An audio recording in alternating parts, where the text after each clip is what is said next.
something that's been rumored for a while.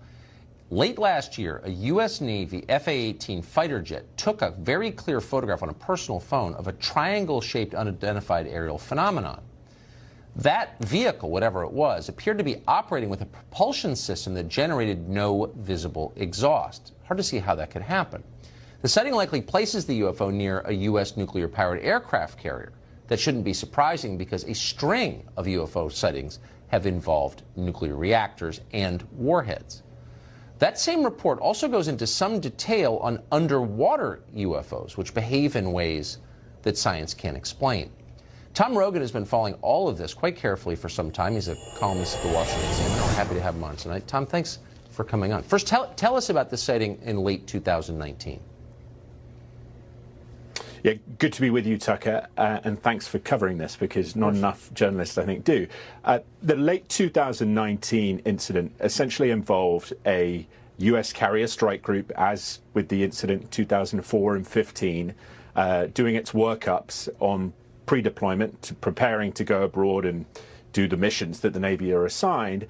And the pilots are flying off the coast, off the Atlantic seaboard, and see essentially a black triangle, white sort of indicator lights on its peripheral tips coming out of the water very quickly and then accelerating at extremely high speed at about a 90-degree angle.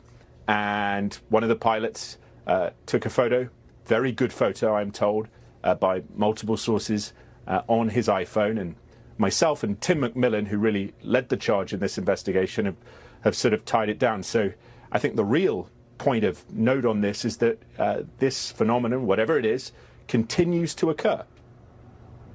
It came out of the water.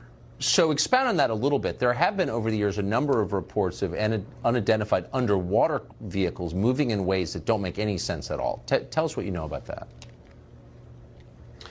Yeah, and this is one of the reasons the Navy is very sensitive about this topic, is because it essentially doesn't want either China or Russia in particular to figure out whatever these vehicles are, because they appear to be intelligently controlled, figure out how they do what they do, because they move at hundreds of knots under the water, or at least they can, and they maneuver in ways that would essentially render a submarine or an aircraft carrier or any, quite frankly, military warship extremely vulnerable to attack. And the capabilities, because of what we understand in terms of friction under the water, right, that these things manifest, and then what they do in the air as well, you know, this is some special stuff, whatever it is.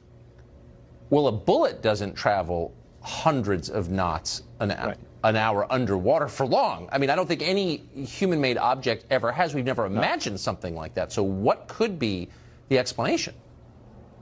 Right. You know, and it's very interesting. The Russians have a new system called Canyon, which is an underwater drone system that travels very fast, but nowhere near as fast as these things, and is nuclear powered. And so it's a very different propulsion system. And I think that is the exigent point, that what these things can do in air, underwater, in space, at least in low orbit, are beyond any capability that we can identify with an Earth nation, either in delivery, in platform, something that a military is showing, or is in development. Right. Or has even been conceived of. I mean, let's be honest. This is really out of the realm. Tom, great to see you tonight. Thank you.